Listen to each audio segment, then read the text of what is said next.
war a nekk ay leeral dinañ ko daal di leeral donc boobu coup d'état moom yaakaar naa du jàll fii ci biir réewum Sénégal fii ak état bi nga xam ne moom moo fi nekk eggale wuñ li nga xam ne moom mooy seen yéene ci biir réew mi donc Seydina Alioune on va parler de la conférence de presse de Pastef. démb on a vu Waly Diouf Bodian maître Babo Amadou Babo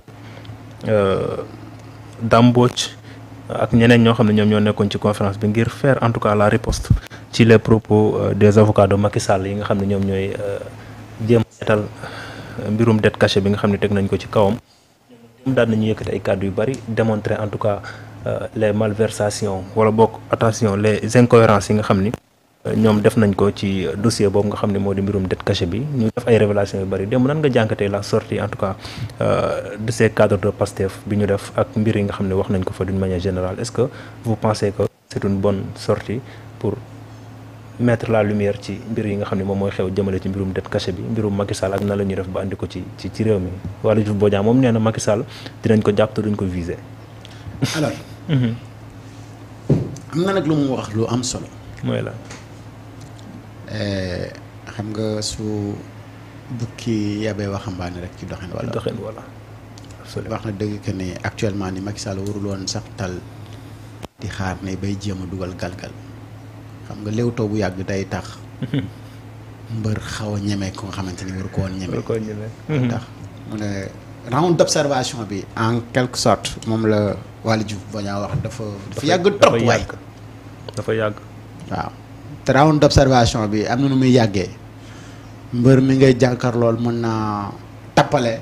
waaw ba heure bi jeex te victoire du am. ñu def match te bu boobaa gàcce la ci yow mi nga xamante ni yaa mën.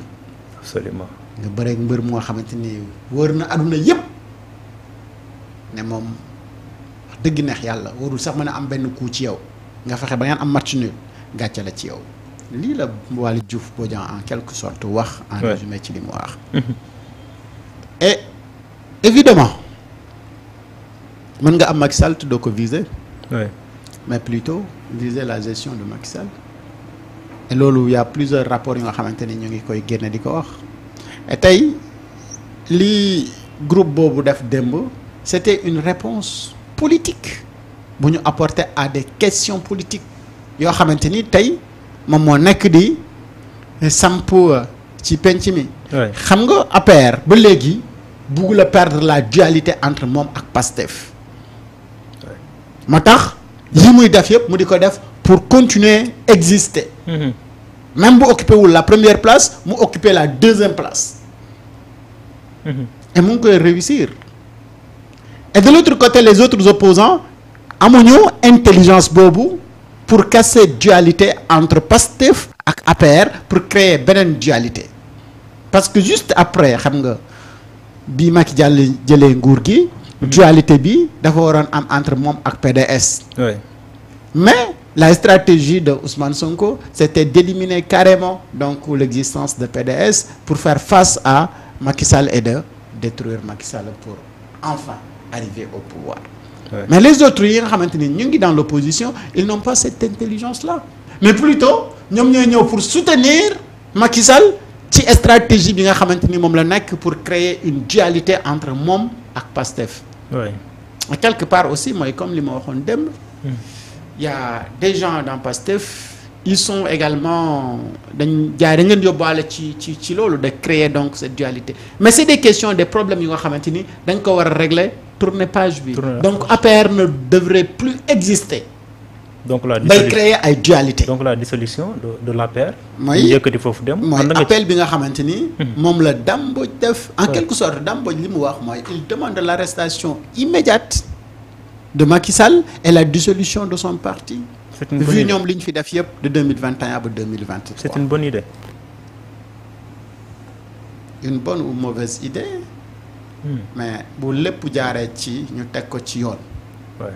mais lu war a mën a nekk la.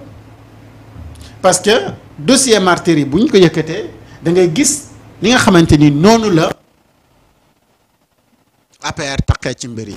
et parti politique bu nga xamante ni jëf yu mel ni yëpp yow yaa ko jëf ci am réew mais sa existence waratul am donc dañ la war a dissoudre képp ku war a jógee APR waroo nekk candidat.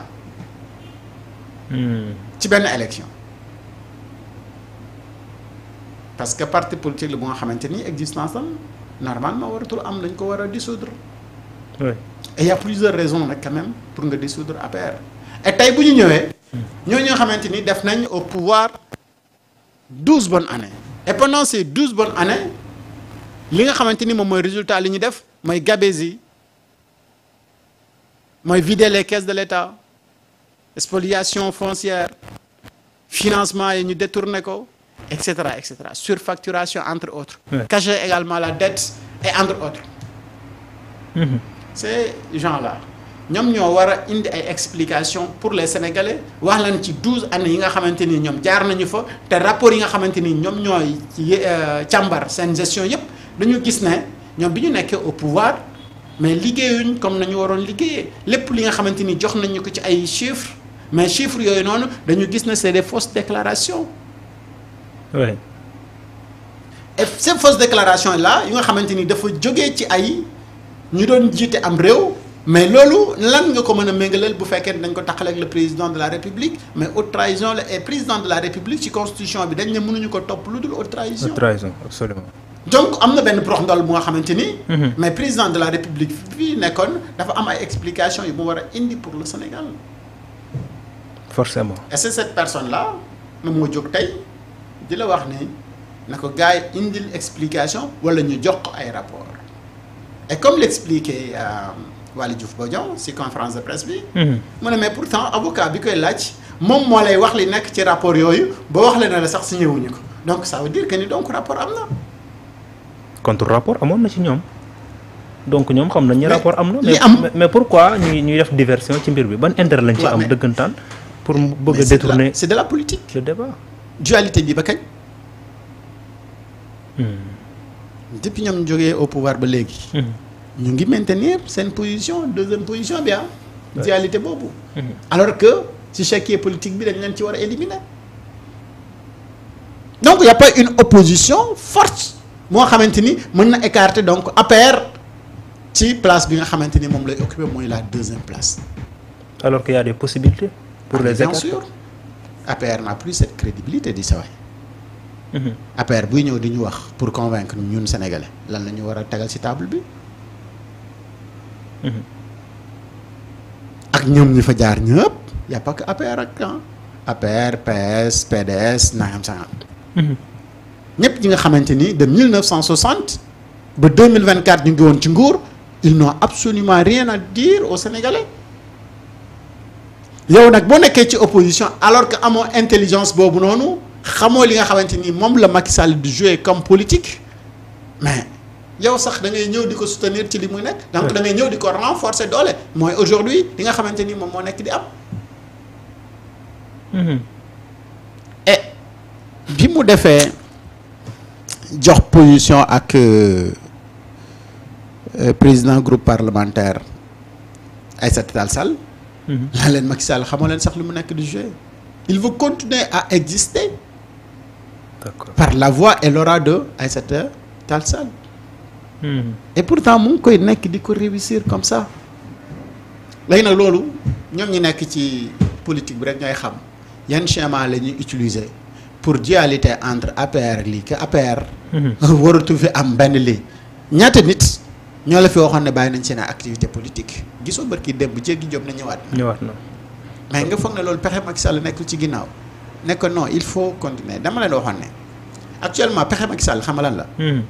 mooy yéen ñi nga xamante ni yéen a may défendre wër leen plateau yi di wax di exiger li nga xamante ni mooy retouru Macky Sall fexe leen ba mu nekk une demande nationale pour que man ma mën a ñëwaat amul fiti ñëwaat nag mais dafa bëgg gars yi dem ba foog ne non sénégalais yi ñooy demander le retour de Macky Sall Macky boobu stratégie moom maa ko toj fii ci penc bi loolu mënul na.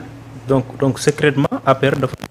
si beneen stratégie pour le retour de Macky Sall en 2029 Macky Sall li nekk si bopp yëpp mooy en 2029 mu ñëw pour venger wu contre li nga xamante ni moom lay gis ni li mu def si ay ñaawteef te ñu di ko wan te comme mbir mi yéex na il pense que le temps ne permettrait pas aux gens de résoudre donc problème yooyu yëpp et en 2029 dina moom am occasion ak li mu yor yëpp ñëwaat au pouvoir yàlla nañu yàlla musal ci loolu. et dans ce cas dañu def le tout ba dénigrer image yu ñi fi nekk muy ñoom Ousmane Bassirou Diomaye Ousmane Sonko donc loolu moo waral seen sortie yi ñuy def attaques yi. xam nga ñoom participation ci marché yi nga xam ne yëpp moom la ñuy def ci biir réew mi. donc loolu ça peut justifier. léegi ñoom seeni mensonge la ñu bëgg a jël. pour placer ko de l'autre côté. Et si toutefois ñu réussir loolu mais day door waar. heureusement que seen kàddu amul benn crédibilité donc. si pays bi. si penc bi. mais gis nga ki ñu choisir comme avocat ak bi mu ñëwee le discours bi mu tenir et cetera da ngay xam ne ñii si campagne de dénigrement la ñu nekk. campagne de dénigrement dans 2 ans. c'est-à-dire dès l'instant que le président Diomaye Faye am 2 ans au pouvoir discours bi day changer ils vont commencer à parler de réalisation de projet de nangam sangam.